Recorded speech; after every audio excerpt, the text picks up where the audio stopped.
There's been a new phenomenon in Britain, in particular England, at the moment, where a bunch of people who are clearly not ethnically English have been like, I'm English, you know. It's like, right, that's a very strange thing. Why are we doing this exactly? Why are we suddenly pretending like everyone who's here is just English because they live in this country? I reckon if you dilute what it means to be English, then anyone can be English, therefore no one is English. That's kind of where this is going. Mm. But then we're kind of deprived of our own identities. I would argue that that's the point. Yeah. Which a cynical person might argue. However, As Stelios pointed out the last time we discussed this, is only ever directed towards people of European ethnicities. You would not make these kinds of arguments with Indians or Chinese or Japanese people. I don't know. I think Maybe the Japanese, given that they're trying to diversify that country at the moment. I don't know. I mean, I'm a big fan of Indian poetry, like Rudyard Kipling. True. So, India's greatest poet. Anyway, before we go on, we've been refused monetization for some reason on the YouTube channel. So if you're watching this on YouTube, come over to lotus.com, sign up for £5 a month, support us, because they have not only refused to monetize our channel, but they've also demonetized the daily channel, which was like, okay, what was that for?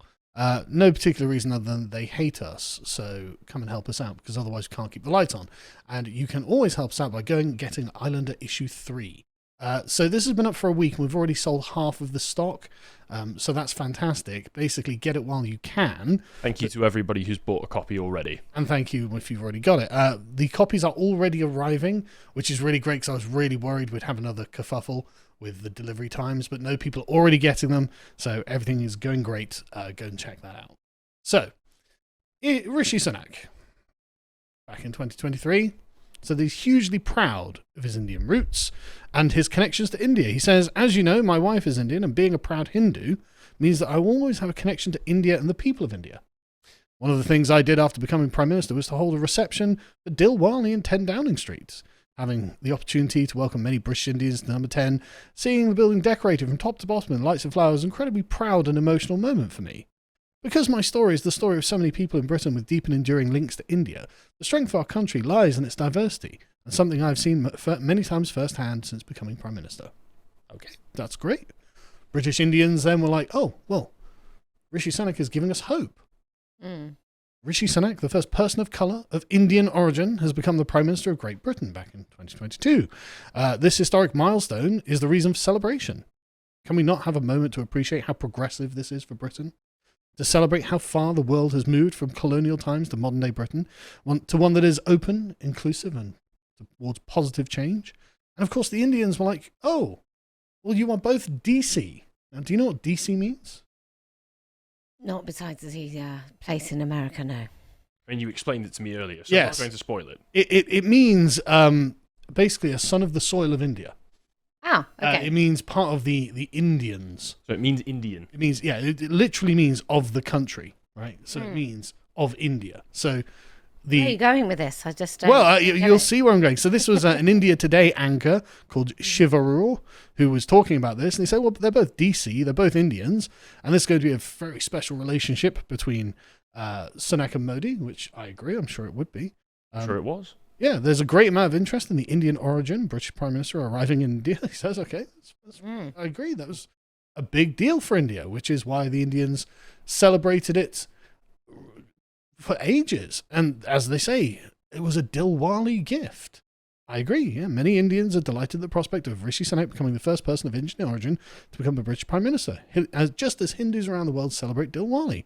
And speaking of Dilwali, here is the traditional English celebration of Dilwali outside of number 10 with Rishi and his family celebrating it. That's fine. It's all normal. And so obviously, to preface a lot of this, not that there's anything wrong with that. I think it's unusual that this man was in charge of Britain for a while. Well, this is the thing, but him being Indian in and of itself is okay. There's nothing shameful or wrong with that. I mean, Narendra Modi congratulated Sunak, and Sunak said, well, thank you for your kind words. The UK and India share so much. Yeah, they both have Indian prime ministers. And Rishi Sunak was, of course, proud to be the first British Asian prime minister, from his own words. Can I just say, I just want to be on the record. One last thing. Go on. And he said that, his story represents the hope and dreams of the Indian diaspora. So his is a story, an example to other Indians to follow. Sorry, go on. Well, I quite like the man. I like the man. I don't, I'm not going to say that he was the best thing ever for Britain. And I think the light touch of his Indian heritage, I think that we're all right. Well, I'm all right with that. I'm all right with this light touch of it. I think British Indians or people who live in Britain of Indian descent often are very much part of the culture without attacking and hating the British culture. So I'm quite okay with him and how he treated his heritage. And as he said, I'm proud to be the first British Asian PM, and I'm even prouder that it's not a big deal. The thing is, it wasn't a big deal. The big deal about Rishi was that he was put in after Liz Truss was cooed out. Yeah. That was the interesting thing about Rishi Sunak. But like as you say, there's nothing objectionable on a personal level about it. I find it very difficult to hate somebody like Rishi Sunak because it feels like bullying because he's such a chicken run character, meek nerd type. I feel like if I were to be too cruel to the man, I feel like I'd hear reports that he was like going into the bathroom crying. Yeah, I agree. Rishi on a personal level seems like a really nice chap, and there's nothing wrong with him being Indian and celebrating his Indian heritage or anything like that. Absolutely nothing wrong with it. It is weird though that now that the conversation has been sparked that, well, of course Rishi Sunak is English, says the New Statesman after Konstantin Kisin pointed out correctly, you're not English though, are you, Rishi? And Rishi was like, no, of course I'm English. It's like, his argument for such being, I own a Labrador. I like cricket. Okay. So let's watch this clip quickly because he did a little interview talking about this, and I think just pay attention to his body language. Oh, we would have. Born here, brought up here. I mean, of course I'm English. Actually, funnily enough, I think when we were doing that first one of these some time back, you asked about the Tibet test, and I think you did. I did. It struck me actually, funnily enough, that this debate it moves well beyond that because it's not enough just to support England at cricket. It turns out it may not be enough to even play for England in cricket or football. You still can't be English. You look at the composition of our England cricket team, England football team on. So cricket was not the oldest sport in the world, and we existed as an ethnic group before cricket. How did the English identify themselves as English before cricket? Well, maybe they couldn't. Yeah. Maybe we just always thought of ourselves as some nebulous concept of just a cluster of cells that just walked upon the earth and occasionally ate some food. I think that's how Alfred put it when they were defending against the Vikings. Yeah. I'm pretty sure that was in Henry V's speech in France as well. Yeah. It's a bit weird, isn't it? Especially, like, why are you talking about football teams and cricket teams at all? And are they sat in a school classroom? Because those chairs and tables look very small, just as an aside. That's a good point. I mean, it would make sense because Rishi himself is a very small man. Again, very bullyable, which is why it would just feel very cruel to do so. The funny thing is, if you go back to that New Statesman article, I actually looked at that the other day for a daily video, that one. If you scroll down far enough, you find the same way that we did with the Politics Joe discussion. They said, wait, back up again, that paragraph there. If Kisin said that Sunak isn't a white Anglo-Saxon Protestant, a WASP, generally American term, he would be on safer ground, at least in a descriptive sense. In fact, this is what is really meant by ethnic English, because it's undeniably true that most doing a lot of heavy lifting there, all, in fact, English people belong in that category and have an ancestral lineage on these isles that goes back centuries. Okay, so as always, they give up the point, which is if you're English, you descend from the Anglo-Saxons. Yes. And you could be considered an Anglo-Saxon still.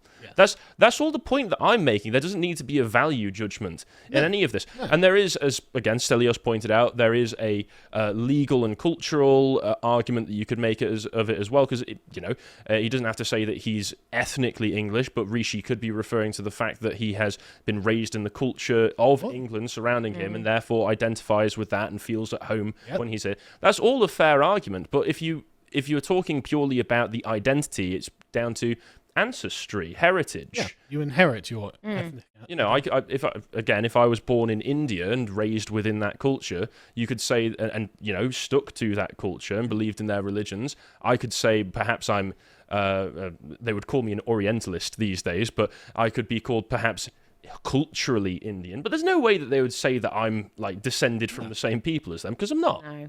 And they would recognize that, which is why when it came to decolonization in India, there was no question about who was getting kicked out. No. Well, can you be racist then against someone who is black but is English? Like, does racism actually ever anymore exist if race doesn't really Well, Carl, exist? you're a if you black can just Englishman. I am. Can you experience racism? I can, but we'll save that for segment 2. I know people that lived in China. They're second or third generation living in China. Their parents are from Argentina and America. They aren't Chinese. Okay. They're not called. The Chinese are not having it, not even for 1 millisecond. No way. There was an interesting video that I saw pop up on YouTube a few months ago. It was an Englishman who was born and raised in Japan by English parents who knew the language very fluently, spoke it all the time. He said culturally that he was Japanese, but he was like, well, of course, I'm still English. I'm an Englishman in Japan who's been raised in this culture. He was very respectful of it. Obviously, he had friends there. They all accepted him. He had assimilated, but there was no like harsh judgment from him saying, well, I'm an Englishman in Japan. No. I don't see why there needs to be some kind of negative value judgment attached to such a statement. Yeah, and it's only people like Fraser Nelson who are taking objection to this, really, because any right-thinking normal human being, obviously that category excludes Fraser Nelson, would just say, well, he's an Indian man, obviously, which is why India recognizes him as such, but he was born and raised in England, and so he's culturally very English, as Harry's pointing out. There's nothing wrong with this. This isn't an objectionable thing. Well, what's Nelson's angle then? Why does he need to push this? Just to be a contrarian? No, he's an extreme liberal. I think he's an extreme ideologue. Yes, he's an extreme liberal ideologue. And so his issue is that if we have a particular ethnic identity that is an indigenous one, that is exclusive to people on essentially what he would say bioessentialist grounds, then that means that people like Rishi Sunak and, of course, here Sadiq Khan have a less claim to England as a concept than we do, which I think is true. So who decides whether or not Rishi Sunak is English? Rishi Sunak or everybody else? I think nature has decided. I think reality. No, but like from Fraser Nelson's kind of logical conclusion point of view, it must be self-identification. Self-identification. There we go. Yeah, exactly. Yeah. This is where we arrive at the trans-English position. I think furthermore on Fraser Nelson, because he is, as stated, a liberal ideologue,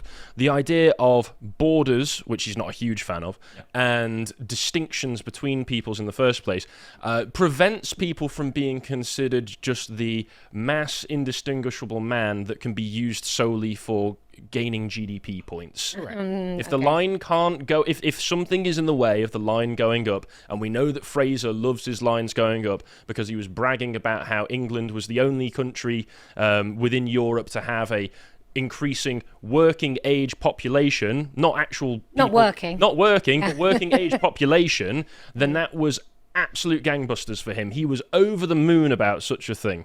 He is. And so I think when you find yourself on the same side as Sadiq Khan in any argument, then maybe you aren't conservative, and maybe you shouldn't be writing for a conservative newspaper or anything like that. So the fact that you can say "well put" by Sadiq Khan on anything is just remarkable. But let's quickly. I mean, this is a remarkable thing anyway. Sadiq Khan, again, I don't really have to go to any length to explain how Sadiq Khan has stressed that he is a Pakistani Muslim man, because that's something he says. But he hides it. He doesn't ever like So when does he ever doesn't bring it rely up? on their votes or anything. Yeah, no, he doesn't. He's an upstanding man. Yeah, but this is Sadiq Khan's position. He is our country's first Hindu Prime Minister. He is somebody who I think in years to come will continue to be a role model for young people from all backgrounds. If you close your eyes and listen to Sunak, he's like Jeeves and Worcester. I mean, he's quintessentially English. This Vocal guy, cords made a tweed. I mean, this guy went to Oxford. He was a banker, for goodness sake, and became a member of Parliament for the Conservative Party in William Hague's former seat. What else does Sunak have to do to prove his Englishness? He even English. So He was a be born to an banker. English parent, at least one, you know. He was a banker. That's an ethnic slur, actually. He's playing into perfidious Albion right there. How dare you, He Sadiq? eats a roast dinner. He once ate a roast dinner. If you close your eyes and he's speaking in an English accent, he's English. Harry, by this standard, you're not English. You never went to Oxford. You're not a banker. No. You know? Well, my mum worked at a bank once. Oh, really? So maybe... Or with Rachel Reeves. No, not with Rachel Reeves. Okay. Although she is about as qualified as Rachel Reeves. Yeah. So, like, again, this bizarre sort of, well, if I wear the costume of being English, then surely I am English. And in some senses, that's okay, and it can be respectful. It can be a show of appreciation. You know, imitation is the most sincere form of flattery. But in other ways, it can also be subversive. And it can also be a way of taking something away from you, as I'm sure you're aware with the issues you regularly talk about. And It does feel the same, doesn't it? yeah, and so with Rishi Sunak, I don't feel that Rishi Sunak hates England and the English. No. I actually think he probably quite likes it. And for him, this probably was like, oh, I got the Prime Minister of Britain. This is actually really nice. For someone like Sadiq Khan, though, can't help but feel that he does hate the English, and he is being deliberately subversive. So don't approve of it, especially as, I mean, you would think that the Sadiq Khan would be slightly more reticent to be like, hey, guys, I made the Asian power list or whatever this is, you know.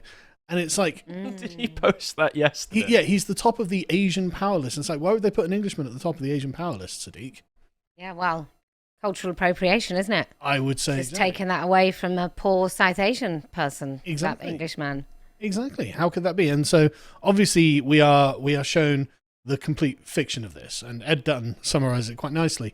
Sadiq Khan claiming his English is little different from India Willoughby, fan of yours, claiming he's a woman, except India at least tries to appear and behave like a stereotypical woman. So... Don't know what stereotypical woman that is, but he does wear the costume every day.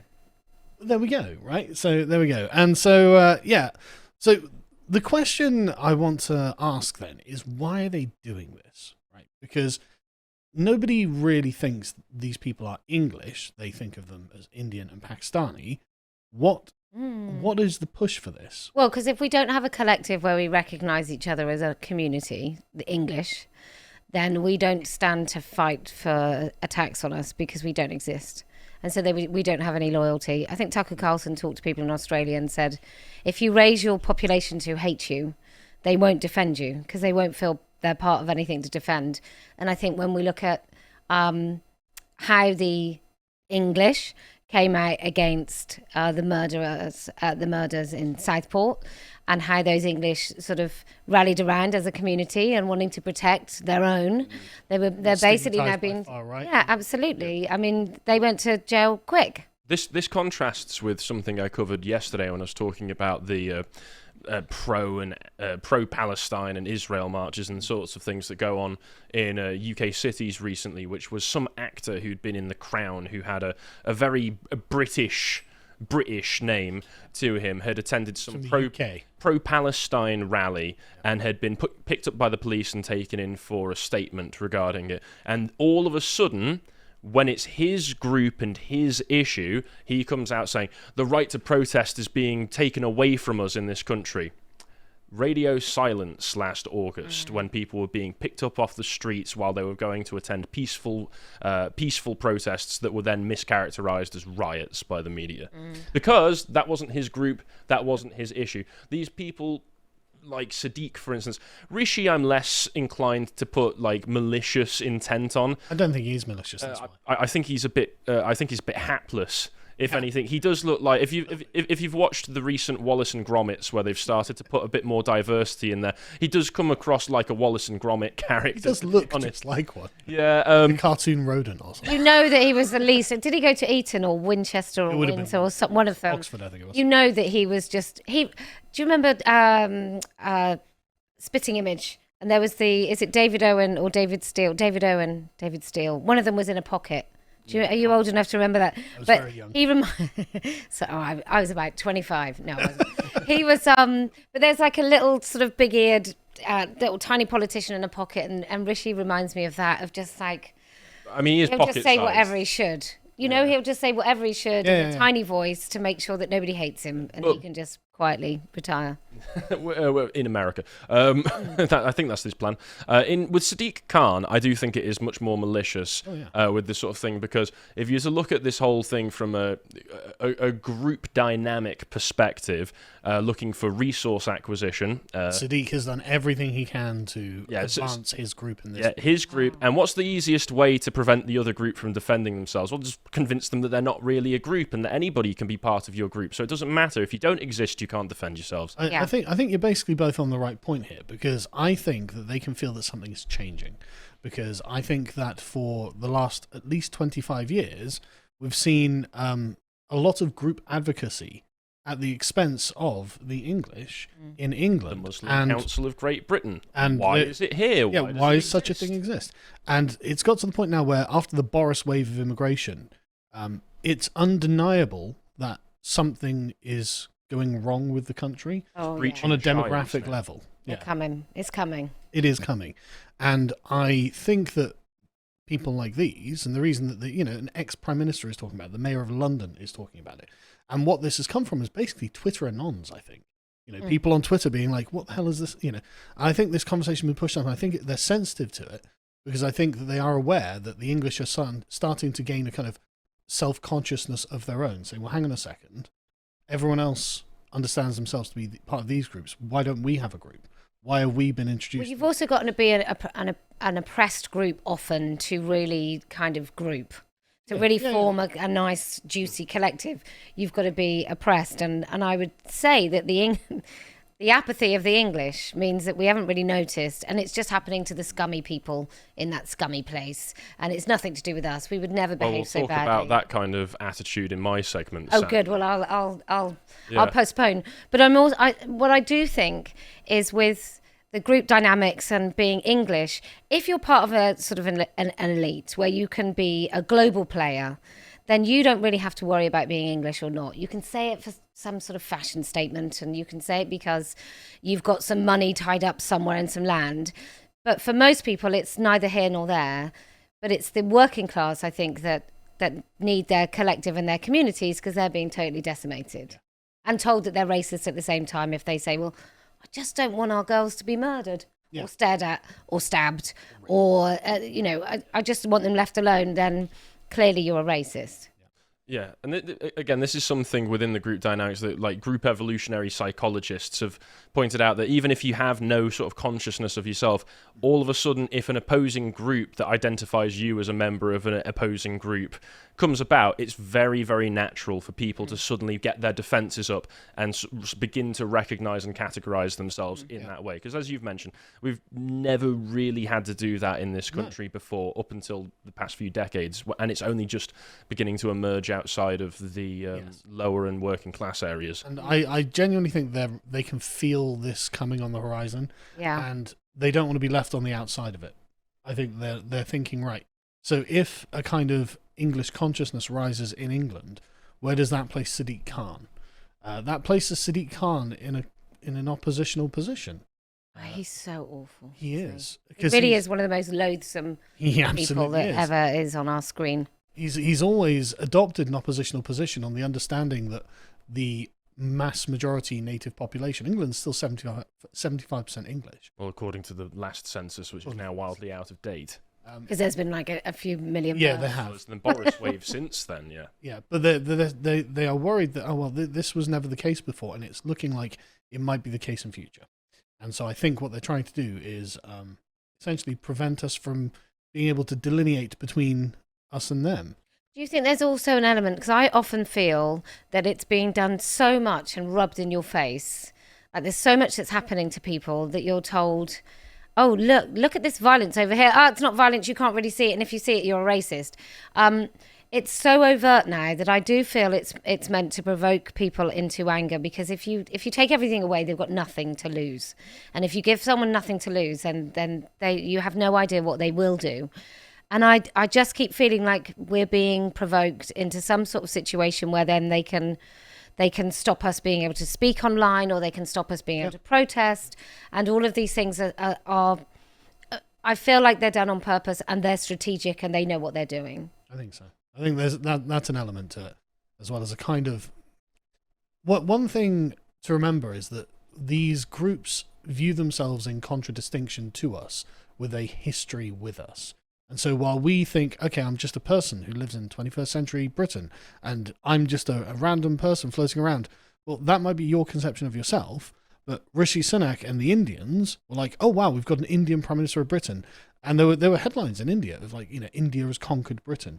This is revenge for the empire and things like this. Pops, where they were going around saying, finally we're getting payback. Exactly, right? So you Why might... was he that bad?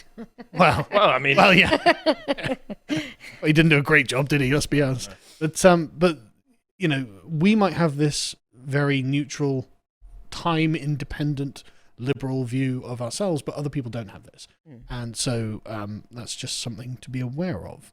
Islander issue 3 is now available to purchase from shop.lotus.com and is the next step in the story that we are telling with this magazine. For this issue, we have collected piercing and esoteric essays from the finest right-wing minds on the theme of our civilizational winter. Each of our authors is an expert in bringing forth the most important hidden revelations from the lowest reaches of the soul, and it has all been beautifully rendered in a medievalist revivalist aesthetic. For this issue, I commissioned a new translation of the ancient Anglo-Saxon poem, The Wanderer, and have written a companion essay exploring how it is a reflection of our modern experience. I personally feel that this is the most important thing I've ever written, so I will be looking forward to your feedback on it. We have resolved our distribution issues, with the magazines being printed in advance of the orders, so we can guarantee that you will receive your copy very soon after ordering it, and you will also receive emailed updates so you can see exactly where it is. Hopefully, issue 3 can provide you with the space and context to engage in deep reflection about the nature of our circumstances, to discover hidden truths about yourself and find the resolve to make it through our spiritual exile.